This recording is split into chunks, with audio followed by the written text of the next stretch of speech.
Before we begin, if you're finding peace through these sessions, we'd love for you to take a moment, when you're awake, of course, to leave a review and subscribe on whatever channel you're listening on.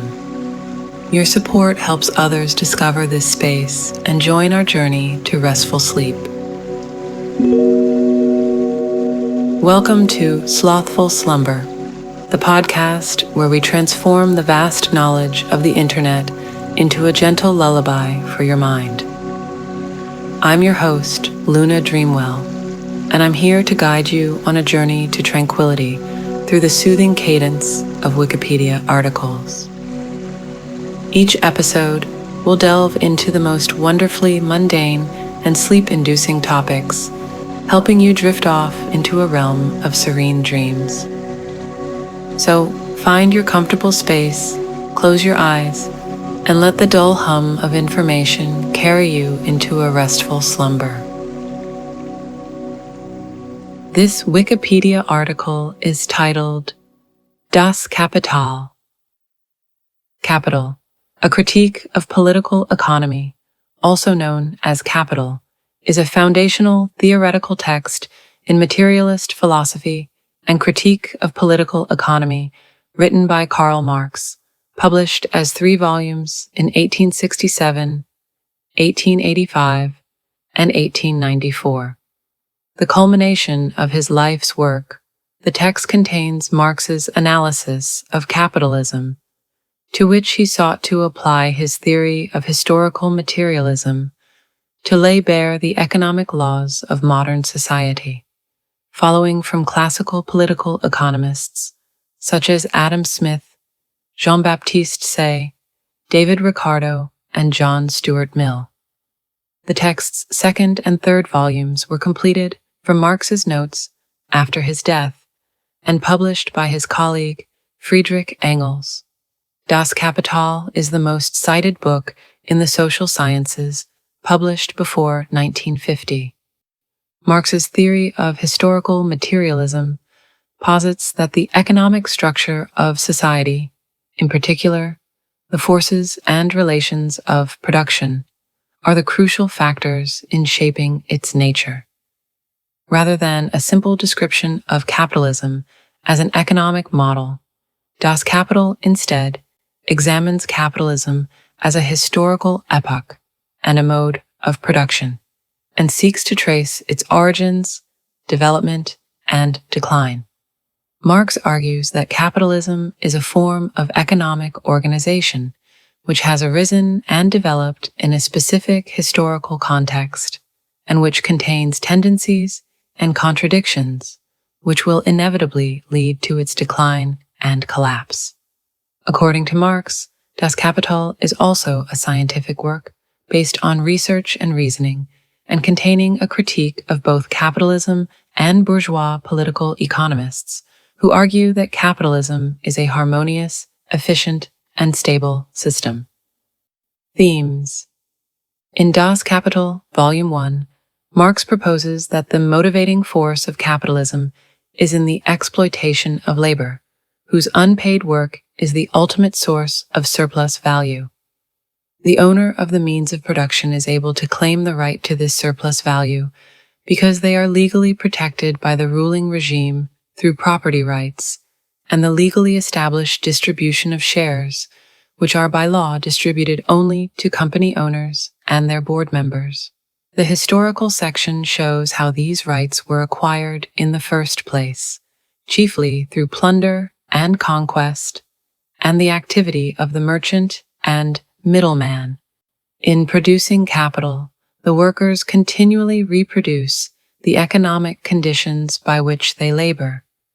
Das Kapital proposes an explanation of the laws of motion of the capitalist economic system, from its origins to its future, by describing the dynamics of the accumulation of capital, the growth of wage labor, the transformation of the workplace, the concentration of capital, commercial competition, the banking system, the decline of the profit rate, land rents, etc. The critique of the political economy of capitalism proposes wage labor is the basic cell form, trade unit, of a capitalist society. Moreover, because commerce as a human activity implied no morality beyond that required to buy and sell goods and services, the growth of the market system made discrete entities of the economic, the moral, and the legal spheres of human activity in society. Hence, subjective moral value is separate from objective economic value. Subsequently, political economy, the just distribution of wealth, and political arithmetic about taxes were reorganized into three discrete fields of human activity, namely economics, law, and ethics. Politics and economics were divorced. The economic formation of society is a process of natural history. Thus, it is possible for a political economist to objectively study the scientific laws of capitalism, given that its expansion of the market system of commerce had objectified human economic relations. The use of money, cash nexus, voided religious and political illusions about its economic value and replaced them with commodity fetishism, the belief that an object, commodity, has inherent economic value. Because societal economic formation is a historical process, no one person could control or direct it, thereby creating a global complex of social connections among capitalists. The economic formation, individual commerce, of a society thus precedes the human administration of an economy, organized commerce. The structural contradictions of a capitalist economy, German Gegensätzliche Bewegung, describe the contradictory movement originating from the twofold character of labor, and so the class struggle between labor and capital, the wage laborer and the owner of the means of production.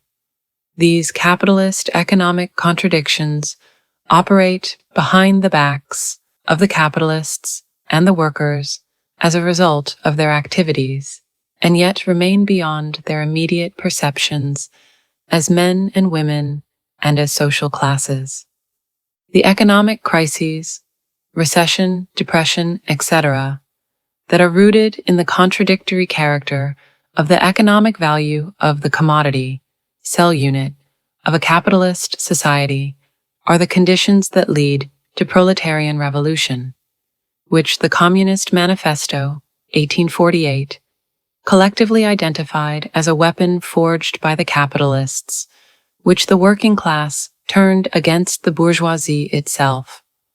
In a capitalist economy, technological improvement and its consequent increased production augment the amount of material wealth, use value, in society, while simultaneously diminishing the economic value of the same wealth, thereby diminishing the rate of profit, a paradox characteristic of economic crisis in a capitalist economy. Poverty in the midst of plenty, consequent to overproduction and underconsumption. After 2 decades of economic study and preparatory work, especially regarding the theory of surplus value, the first volume appeared in 1867 as The Production Process of Capital. After Marx's death in 1883, Engels introduced Volume 2, The Circulation Process of Capital, in 1885, and Volume 3, The Overall Process of Capitalist Production, in 1894, from manuscripts and the first volume. These 3 volumes are collectively known as Das Kapital. Synopsis. Kapital, Volume 1, Das Kapital, Volume 1, 1867, is a critical analysis of political economy, meant to reveal the contradictions of the capitalist mode of production, how it was the precursor of the socialist mode of production, and of the class struggle rooted in the capitalist social relations of production. The first of 3 volumes of Das Kapital was published on 14 September 1867, dedicated to Wilhelm Wolff, and was the sole volume published in Marx's lifetime. Kapital, Volume 2. Das Kapital, Volume 2, subtitled The Process of Circulation of Capital, was prepared by Engels from notes left by Marx and published in 1885. It is divided into 3 parts. 1. The metamorphoses of capital and their circuits. 2. The turnover of capital. 3. The reproduction and circulation of the aggregate social capital. In Volume 2, the main ideas behind the marketplace are to be found, namely how value and surplus value are realized. Its focuses aren't so much the worker and the industrialist as in Volume 1, but rather the money owner and moneylender, the wholesale merchant, the trader, and the entrepreneur or functioning capitalist. Moreover, workers appear in Volume 2 essentially as buyers of consumer goods, and therefore as sellers of the commodity labor power, rather than producers of value and surplus value, although this latter quality, established in Volume 1, remains the solid foundation on which the whole of the unfolding analysis is based. Marx wrote in a letter sent to Engels on the 30th of April, 1868. In Book 1, we content ourselves with the assumption that if in the self-expansion process 100 pounds becomes 110 pounds, the latter will find already in existence in the market the elements into which it will change once more. But now we investigate the conditions under which these elements are found at hand, namely the social intertwining of the different capitals, of the component parts of capital and of revenue. This intertwining, conceived as a movement of commodities and of money, enabled Marx to work out at least the essential elements, if not the definitive form of a coherent theory of the trade cycle, based upon the inevitability of periodic disequilibrium between supply and demand under the capitalist mode of production. Ernest Mandel, Intro to Volume 2 of Capital, 1978. Part 3 is the point of departure for the topic of capital accumulation, which was given its Marxist treatment later in detail by Rosa Luxemburg, among others. Kapital, Volume 3. Das Kapital, Volume 3, subtitled The Process of Capitalist Production as a Whole, was prepared by Engels from notes left by Marx and published in 1894. It is divided into 7 parts. 1. The conversion of surplus value into profit and the rate of surplus value into the rate of profit. 2. Conversion of profit into average profit. 3. The law of the tendency of the rate of profit to fall. 4th. Conversion of commodity, capital and money capital into commercial capital and money-dealing capital, merchant's capital. 5. Division of profit into interest and profit of enterprise, interest-bearing capital. 6. Transformation of surplus profit into ground rent. 7. Revenues and their sources. The work is best known today for Part 3, which, in summary, says that as the organic fixed capital requirements of production rise as a result of advancements in production generally, the rate of profit tends to fall. This result, which orthodox Marxists believe, is a principal contradictory characteristic leading to an inevitable collapse of the capitalist order, was held by Marx and Engels, too, as a result of various contradictions in the capitalist mode of production, result in crises whose resolution necessitates the emergence of an entirely new mode of production as the culmination of the same historical dialectic that led to the emergence of capitalism from prior forms. Intellectual influences. The purpose of Das Kapital was a scientific foundation for the politics of the modern labor movement. The analyses were meant to bring a science, by criticism, to the point where it can be dialectically represented, and so reveal the law of motion of modern society, to describe how the capitalist mode of production was the precursor of the socialist mode of production. The argument is an analysis of the classical economics of Adam Smith, David Ricardo, John Stuart Mill, and Benjamin Franklin, drawing on the dialectical method that G.W.F. Hegel developed in Science of Logic and the Phenomenology of Spirit. Other intellectual influences on capital were the French socialists Charles Fourier, Henri de Saint-Simon, Jean-Charles Léonard de Sismondi, and Pierre-Joseph Proudhon.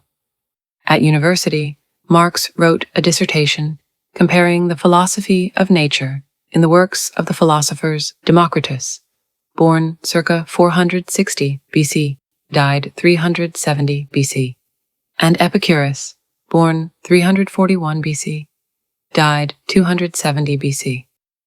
The logical architecture of Das Kapital is derived in part from the Politics and the Nicomachean Ethics by Aristotle, including the fundamental distinction between use value and exchange value, the syllogisms CMC and MCM for simple commodity circulation and the circulation of value as capital. Moreover, the description of machinery under capitalist relations of production as self-acting automata derives from Aristotle's speculations about inanimate instruments capable of obeying commands as the condition for the abolition of slavery. In the 19th century, Marx's research of the available politico-economic literature required 12 years, usually in the British Library in London. Kapital, Volume 4. At the time of his death in 1883, Marx had prepared the manuscript for Das Kapital, Volume 4, a critical history of theories of surplus value of his time, the 19th century, based on the earlier manuscript Theories of Surplus Value, 1862 to 1863. The philosopher Karl Kautsky, born 1854, died 1938, published a partial edition of Marx's surplus value critique, and later published a full 3-volume edition as Theorien über den Mehrwert, Theories of Surplus Value, 1905 to 1910. The first volume was published in English as A History of Economic Theories, 1952. Translations. The first translated publication of Das Kapital was in the Russian Empire in March 1872. It was the first foreign publication, and the English edition appeared in 1887. Despite Russian censorship prescribing the harmful doctrines of socialism and communism, the Russian censors considered Das Kapital as a strictly scientific work of political economy, the content of which did not apply to monarchic Russia, where capitalist exploitation had never occurred, and was officially dismissed, given that very few people in Russia will read it, and even fewer will understand it. Nonetheless, Marx acknowledged that Russia was the country where Das Kapital was read and valued more than anywhere. For instance, the Russian edition was the fastest selling, as 3,000 copies were sold in 1 year, while the German edition took 5 years to sell 1,000. Therefore, the Russian translation sold 15 times faster than the German original. The foreign editions of Kapital, Critique of Political Economy, 1867, by Karl Marx, include a Russian translation by the revolutionary socialist Mikhail Bakunin, born 1814, died 1876. Marx revised, rewrote, and monitored a French translation, published in 44 installments from August 1872 through May 1875, and then as a single work with a printing of 10,000 copies, the largest up until then. Eventually, Marx's work was translated into all major languages. The English translation of Volume 1 by Samuel Moore and Eleanor Marx's partner, Edward Aveling, overseen by Engels, was published in 1887 as Kapital, a critical analysis of capitalist production, by Swan Sonnenschein, Lowry, and Co. This was reissued in the 1970s by Progress Publishers in Moscow, while a more recent English translation was made by Ben Fowkes and David Fernbach, the Penguin edition. The definitive critical edition of Marx's works, known as Mega II, Marx Engels Gesamtausgabe, includes Das Kapital in German. Only the first volume is in French, and shows all the versions and alterations made to the text, as well as a very extensive apparatus of footnotes and cross-references. The first unabridged translation of Das Kapital to Bengali was done by Professor Piyush Dasgupta. It was published in 6 volumes by Bani Prakash, Kolkata, India, between 1974 and 1983. In 2012, Red Quill Books released Kapital, in manga, a comic book version of Volume 1, which is an expanded English translation of the successful 2008 Japanese pocket version Das Kapital, known as Manga de Dokuha. Reviews. In 2017, the historian Gareth Stedman Jones wrote in the Books and Arts section of the scientific journal Nature, "What is extraordinary about Das Kapital is that it offers a still unrivaled picture of the dynamism of capitalism and its transformation of societies on a global scale. It firmly embedded concepts such as commodity and capital in the lexicon. And it highlights some of the vulnerabilities of capitalism, including its unsettling disruption of states and political systems. If Das Kapital has now emerged as one of the great landmarks of 19th century thought, it is because it connects critical analysis of the economy of his time with its historical roots.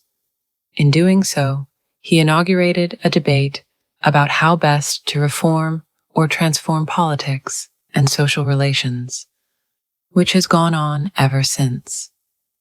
Positive reception also cited the soundness of the methodology used in producing the book, which is called immanent critique. This approach, which starts from simple category and gradually unfolds into complex categories, employed internal criticism that finds contradiction within and between categories, while discovering aspects of reality that the categories cannot explain. This meant that Marx had to build his arguments on historical narratives and empirical evidence, rather than the arbitrary application of his ideas in his evaluation of capitalism. On the other hand, Das Kapital has also received criticism. There are theorists who claimed that this text was unable to reconcile capitalist exploitation with prices dependent upon subjective wants in exchange relations. Marxists generally reply that only socially necessary labor time, that is, labor which is spent on commodities for which there is market demand, can be considered productive labor and therefore exploited on Marx's account. There are also those who argued that Marx's so-called immiseration thesis is presumed to mean that the proletariat is absolutely immiserated. The existing scholarly consensus tends towards the opposite view, that Marx believed that only relative immiseration would occur. that is, a fall in labor's share of output. Marx himself frequently polemicized against the view that the amount of real wages is a fixed amount.